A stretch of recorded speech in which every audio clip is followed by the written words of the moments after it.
On September 9th, 2014, two gaming giants came together, the newly independent Bungie and Activision, to create, at least in my opinion, the most ambitious and legendary multiplayer game to ever exist, the very first Destiny game. It's important to remember the massive hype surrounding this game, and the expectations that it would have to live up to. Destiny would be the first game that Bungie had released since splitting from Microsoft and leaving their iconic Halo games in the rearview mirror. And then, of course, Activision was in its prime in 2014, releasing beloved DLCs for Black Ops 2 and Call of Duty Ghosts in 2013, and then releasing Call of Duty Advanced Warfare in 2014. Everything they seemed to put their publishing stamp of approval on was becoming an instant classic at this point in Activision's existence. And with the developing skills of Bungie, Destiny would be no different. It would end up being the third best-selling game of the year it was released. And don't forget, it was released all the way in September, towards the end of the year. It would also win the BAFTA Game of the Year award in 2014. Destiny's initial release was a huge success. And well, with the apparent 10-year plan that was supposedly meant for the first Destiny game, many fans were excited for what the game had to bring, and how much better an already amazing game could even get. There are honestly an insane amount of different reasons that contributed to Destiny's success and fanfare, and it's honestly hard to find something that the game didn't execute extremely well, even just on release. One of the most important things for a game's success is, well, its promotion. A game like Anthem was financially successful because of all the promotion EA and BioWare went with, even though the game itself was a critical failure. The trailers for Destiny and the promotion for Destiny was probably the most elite promotional campaign of all time. And I'm not even joking right now, well, at least when it comes to gaming. They used extremely high budget trailers and commercials to showcase the cooperation between players, the beautiful scenery, fun to explore worlds, and enticing enemies. I've probably been playing a lot of these trailers in the background of this video, and as I'm sure you can tell, all of them are of extremely high quality and honestly look amazing. This is something that Destiny has kept up with even to this day. Of course, a game doesn't reach the success of Destiny just because its trailers are good. Now it's time to talk a little bit about the game itself. The first and most important thing to Destiny's success was the fact it was a co-op looter shooter. Back in 2014, there really wasn't a ton of options for looter shooters, especially from names as big as Bungie and Activision. While Warframe was around during this point, it was third person, and DE didn't have nearly the prestige or budget of studios like, well, Activision and Bungie. So there was a very limited competition for a looter shooter at Destiny's scale. In all honesty, I really can't think of many FPS co-op looter shooters that came before Destiny, besides for games like Borderlands, but even then, it didn't really have the online co-op capacity like Destiny did. Of course, for a looter shooter idea to be good, you have to have a game that's a good shooter and a good looter. And well, with the creators behind Halo and Call of Duty being involved with the game, it was no surprise Destiny had absolutely amazing gameplay, with a very good variety of different weapons. On top of that amazing gunplay, the actual loot itself was fun to get. It almost always looked cool as hell, like really awesome. I mean, the customization in Destiny has always been incredible, and it was super awesome to put different loot on and try out different weapons. There are hundreds, if not thousands, of different armor pieces in the game, same with the weapons, meaning the combinations of customization are essentially endless. In my eyes, one of the best things about Destiny was just the settings you encountered while playing. To this day, I've never played a game as exciting to explore as the original Destiny game, and I spent literally hours upon hours, well probably hundreds of hours, playing in the patrol areas for the various different planets that you can explore, not even progressing the story or grinding for good loot. Destiny is just legitimately one of the most beautiful games I've ever played, and has built some of the most beautiful and fun to explore worlds in the entire gaming industry. And that's a trend that's translated to Destiny 2. The destroyed ruins all over Earth, with the rusted metals and enemies hiding in every crack, to explore the absolutely beautiful planet that was Venus. The settings in Destiny are just amazing, and the set dressings for missions, regardless of what the missions were always absolutely beautiful. Even right now, I feel like I'm understating how beautiful Destiny was as a game, and I'm literally glazing the game to unheard of levels before, right now, and I still don't think I'm describing how beautiful the game was in 2014 good enough. These things may explain Destiny's initial success, but over the 3 years of Destiny's active runtime, it had an extremely high player count that didn't dip nearly as much as most games throughout the first several years. And that's because of the absolutely legendary expansions that Bungie seemed to release for the game at an incredibly rapid rate. In 2014, they released The Dark Below.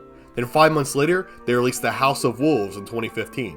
And then 6 months later, they released The Taken King in the same year. And finally, they released The Rise of Iron 1 year after that, and then released Destiny 2 exactly 1 year after that.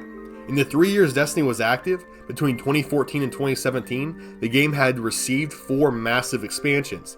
This kept the players happy because there was always new exciting content to experience, and this kept Bungie happy because, well, Destiny expansions have never been cheap, and players were paying a pretty penny for these constant DLCs. Overall though, players accepted this constant emptying of their pockets because the DLCs were very good and the game was, well, extremely fun. All in all, there are far too many amazing things about Destiny to list off here, but I think I covered a lot of the biggest reasons for the game's success in this section. But this isn't just a video glazing the entirety of the Destiny franchise. We have to actually get into what went wrong, with the start of that coming with Destiny 2. I'm not going to come in here and pretend Destiny 2 is a bad game, because it absolutely is not. In all honesty, it's a great game. And the only reason it's failing right now is because of the decisions of Bungie, not because the game is bad in any way. Well, there are a few ways I'll mention, but I'll save that for later. The first thing players were upset about as soon as Destiny 2 dropped, though, was the supposed 10-year plan for Destiny 1. When Destiny was originally released, Bungie themselves announced that there would be 10 years of content when it came to Destiny, and most players assumed that they meant that Destiny 1 would be supported and receive updates for the next 10 years, which is something reasonable to think. Because of this, when Destiny 2 was announced, there was already a large amount of controversy, because most players assumed that Destiny 1 would be the only game they would ever have to buy, at least for the next 10 years. So a lot of players were upset. However, in Bungie's defense, I can't really find any evidence of them suggesting that they would be updating the original Destiny game for 10 years. And it seems their 10-year plan was something they came up with Activision, that was just based around expanding the Destiny universe for the next 10 years. In fact, there seems to actually be evidence that there were supposed to be several more games released throughout this time period, but Bungie instead decided to go the route of releasing DLCs that are nearly the price of full games, which I think probably caused them to make even more money in the long run. So even though this controversy wasn't necessarily Bungie's fault, it did still cause some ill will towards the company before Destiny 2 was even officially released. After the release of Destiny 2 in 2017, they continued the theme of rapidly releasing DLCs, with the first 2 expansions being the Curse of Osiris and Warmind, released in 2017 and 2018, each one costing $20, or I believe $30 if you bought the Season Pass. And well, both of them had a pretty poor reception, especially compared to the Destiny expansions of past. Destiny 2 was immediately off to a rough start. While the gameplay itself was still fun, and honestly the story content that came with the game originally was good, they had now had controversy before release and opened up their expansion content with 2 lackluster titles, causing fans to not have a positive outlook on the future of Destiny 2. Seeing small expansions weren't working, Bungie went back to releasing 1 major expansion a year, and this started the epic highs and lows of their major expansion content. It's like a roller coaster in this thing, dude. It's crazy. The first major expansion released by Bungie was Forsaken, and well, the train was absolutely back on the railroad, baby, and it was going fast. One of them high-tech Japanese trains. We only got trains here in the United States like that, but it's one of those high-tech trains that we be seeing in those futuristic cities in Dubai and stuff. It was a good train, because people absolutely loved this new expansion, and it did extremely well and inspired a ton of confidence in Bungie's ability to steer this ship. However, while their major expansion started off well, it would just be the start of an incredibly inconsistent string of content, which you can tell with the release of Shadowkeep. While Shadowkeep wasn't awful by any means, it was extremely lacking for a huge DLC, with a weaker story and a lot of half-baked mechanics introduced. Even though the DLC was lackluster, many of the fans at the time forgave them because this was the first DLC released after Bungie had split from Activision when it comes to making Destiny. There was a lot going on behind the scenes, and players recognized this, and weren't as cutthroat about Shadowkeep as gamers tend to be about lackluster paid content. Unfortunately though, things would not improve with the release of Beyond Light, which may have been the worst year in Destiny 2's history in my opinion. First off, the Beyond Light expansion lacked content as well. It was once again seen as a lackluster DLC. That's 4 DLCs bad, 1 DLC good at this point if you're keeping track, making players feel as though Bungie didn't have the budget to make their legendary content like before without the help of a huge publisher like Activision. However, this wasn't even the worst part, because to make room for this DLC, Bungie decided to start vaulting content. Before moving on to the vaulting, I want to make it really clear here.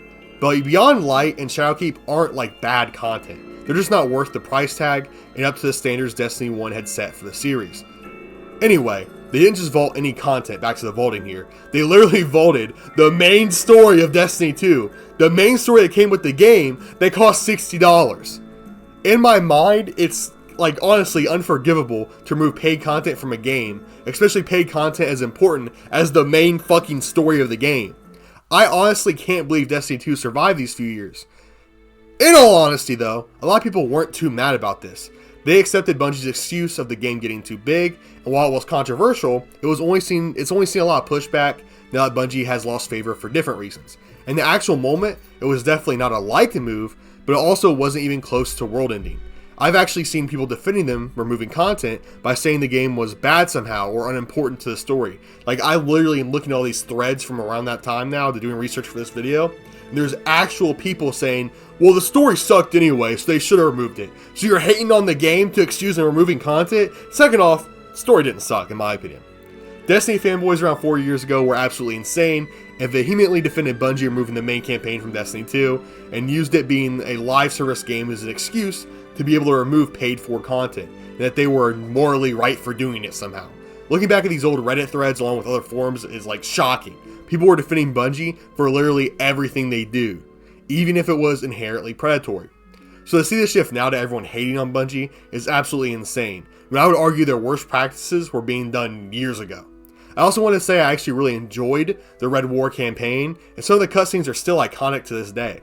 I can't believe such a nice piece of content is removed from the game. It was, in my opinion, one of the best actual campaigns in the Destiny series, and it shouldn't reflect negatively on the story itself that the game was badly balanced at the time. But many people still connect the two together for some reason and hate on the Red War, not for the story itself, but because of the poor balancing and lack of loot at the time, this early state of Destiny 2. Anyway, sorry for the tangent there. Just reading all these old comments and still in the campaign that bring up balancing issues when asked why it was bad were kind of making me frustrated. After the release of Beyond Light, the Witch Queen was the next DLC released. And well, in many people's eyes, it saved Destiny 2. It was quickly labeled Destiny 2's best DLC, and some even went as far to say it was the best piece of content Destiny has ever released in the entire existence of the franchise. Player numbers went crazy, and after the release of the Witch Queen, people had never been happier with the game. People were so happy with the new DLC that almost no one complained about the Forsaken campaign being removed from the game when the Witch Queen was released. Don't forget, Forsaken is more paid content that was removed from the game.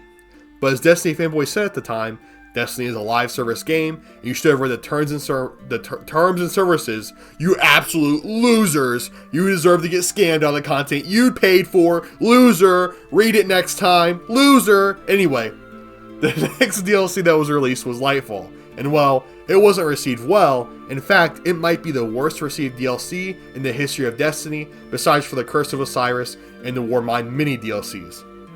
While I haven't played it personally, we're getting past the point where I give up on Destiny at this point. The campaign was allegedly terrible.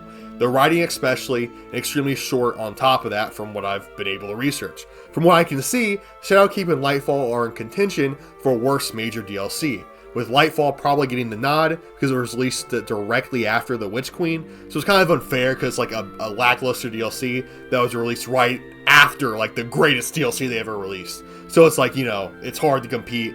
It's going to make it look worse. Is it actually worse than Shadowkeep? I don't know. I didn't play it. The final major DLC to be released by Bungie, and according to them, the last major DLC release, is called The Final Shape. And well, apparently it was another banger. Flocks of new players and old players who quit playing the game came back for the epic conclusion of the main Destiny story, and it delivered on every single metric. The story was amazing, with some of the best writing ever seen in the franchise. The cinematography was stunning. There was a plethora of new side content to enjoy, with a new subclass and all sorts of new exciting places to explore, and missions to experience. Directly after the release of The Final Shape, faith in Bungie had never been higher. The player count had reached heights not seen since release, and the franchise made it seem like failure was impossible. And now, we need to talk about how they grabbed failure from the jaws of everlasting glory, success, and riches. Even though Destiny had removed paid for content, even though Bungie had released several lackluster expensive DLCs, even though Bungie has been squeezing people's wallets dry by charging the price of a brand new game for DLC, none of these things are the biggest reason for the fall off of Destiny. Yes, while those things are being openly complained about and criticized by a player base now, the biggest issue with Destiny is the fact Bungie somehow has just lost interest in their own cash cow, and have literally just decided to start releasing less content for the game. People aren't leaving Destiny because of all the shitty things Bungie has done, or their poor decisions when it comes to the game itself. People are primarily leaving because they are just putting less work into the game, and it makes almost no sense. Bungie themselves announced that they would be moving away from massive expansions, and would instead be releasing 2 smaller expansions per year. And well, last time they did that was when they released the Curse of Osiris and Warmind, 2 DLCs that were so unremarkable that they don't even show up when you search up Destiny DLCs. Not to mention, both of these DLCs cost $20, meaning that buy both DLCs every year would be $40, which is nearly as much as the Final Shape, which is one of the most content-filled and story-rich DLCs ever released by Bungie. So instead of getting one huge masterpiece, you'll pay nearly as much for 2 much smaller stories that will feel more like side quests. However, we haven't gotten to see what these smaller expansions look like yet, because right now we're just getting episodes from Destiny, with the Hearsay episode dropping here soon on February 4th. We'll actually get to see what these new smaller expansions will look like when it drops in summer of this year, with it currently being codenamed Apollo. We'll see how major this DLC is, because if it's anything like the episodes currently being released, or the original small expansions, Curse of Osiris and Warmind, Destiny 2 might find itself in the worst state it's ever been in. Now, a question I found myself asking is why would they suddenly stop dropping their lucrative and extremely successful massive expansions and updating content and dropping as they always have done, since it's been doing so extremely well? I think I might have a kind of an answer, not a great one, but it might be why. As we said earlier, there was a 10-year plan for Destiny, and well guys, it's been 10 years folks. We're officially past what they've planned for. If that plan is even still relevant, because I don't know if it is. Maybe they hadn't planned out the story this far. Maybe they don't know where to go next, and they're trying to decide where to take the game next. You know, and are just filling out their fan base with these smaller expansions. Maybe if the story of one of them is super popular, they'll build a huge story around it. But I'm not sure. This is just like speculation here. Maybe they have written so far ahead, and now they're like lost their writers. They don't know what to write next because they wrote the end of the story 5 years ago, and now they're like, well, what do we write now? Because we got rid of those writers because we haven't needed them for 5 years. Because usually you write ahead of the story, you know, to make you guys know how that's how the gaming industry works, right? You know, so I don't know what's going on, but my guess right now is they reached into their 10-year plan, and now they're just confused on what to do next. To really conclude this video, I want to make it extremely clear that Destiny 2 is not a bad game, and most of the content for it that's been released has been far above average when it comes to games being released recently. The issues with Destiny stem from the predatory business tactics, the laziness of Bungie themselves, and the overcharging of new content in the game. This is obviously a huge shame because Destiny 2 was a great game. Destiny 1 is a great game, and Bungie has shown that they can craft stories and fun and intriguing gameplay, which they've been doing since they were in charge of the Halo series. And well, honestly, even before that, with the Myth series. Lots of people are being too doom and gloom when it comes to Destiny, in my opinion. Now, I know I just made a downfall video. Okay, I know I just made that downfall video. But it's not that bad, because all it's going to take for the game to be completely revived is Bungie themselves just making some more customer-friendly decisions and working on the game more. That's literally all it will take, guys. So it's not that doom and gloom. You know what I'm saying? And the game will once again start rising up in the charts of player counts. I honestly think that Destiny is just in an awkward phase where they kind of finished their original idea for the game. They're now searching for the next pieces to continue the franchise. At least that's why I think the content has been, slowed down for the foreseeable future. When it comes to their business tactics and being anti-consumer, that's something that can just be changed instantly. However, being anti-consumer was never the cause of the game failing in the first place.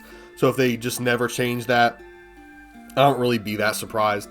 I mean, they almost released they almost reached their peak player count after the Final Shape released, which is after the content removal and the Final Shape costing as much as the original game. So that was honestly never really the issue. Just something people complain about now after a lot of fans have lost faith in the game. Anyway, that's pretty much my final thoughts on this topic. And it's interesting to see a franchise that I was so in love with years ago now being widely hated on. I think it's even more interesting that a lot of people talking about the downfall of Destiny are moving on to Warframe, which is a game that I mostly make content about and play to this day. So that's kind of neat. Both these combined, or why both these reasons combined, or why I ultimately decided to talk about this topic and make this video. But like I said, guys, I don't think Destiny is like over. I think, you know, when the first expansion releases this summer, I think it's going to be mid, but I think it's going to get people back into the game. And then I think soon after that, Destiny's going to be like, okay, we were joking. We're not going to do these 2-year expansions, like these 2 small expansions a year for that much longer. We're just going to go back to what we were doing before. Maybe they like hired some more developers. I don't know. But I mean, this game makes way too much money to fail, right? They have to like actively just want the game to fail to have it fail. That's just the facts of the matter, guys. And right now it seems like they're doing that, but I think when their money starts taking a hit, they'll step it up, in my personal opinion. So if you're a Destiny fan, it's going to be a rough like year, but I think, you know, a year and a half from now, it's going to be back to being good, or like at least getting like the content you want out of it. Anyway, thank you all so much for watching. If you enjoyed it, please like and subscribe. I hope to see you all in the next video. Again, thank you guys so much for the recent support. I really appreciate it. My last video has been my most popular video ever, and that's just awesome. Thank you so much. I also want to give a huge shout out to all my members: Tier, Krazy, Ponogoidis, Tanodises. Never said your name right. I probably never will. Love you though. Jay, and then Sign Up King 5000. Thank you all so much for the monetary support of this channel and just supporting beyond that, just coming in the stream and chatting with me, leaving comments. It just means a ton, and I really appreciate it to like a ridiculous amount. But yeah, that's all I have for this one. Let me know what steps you guys think Bungie should take next. Thank you all for watching, and I hope to see you all in the next one. Stay blessed, stay happy, and stay safe out there.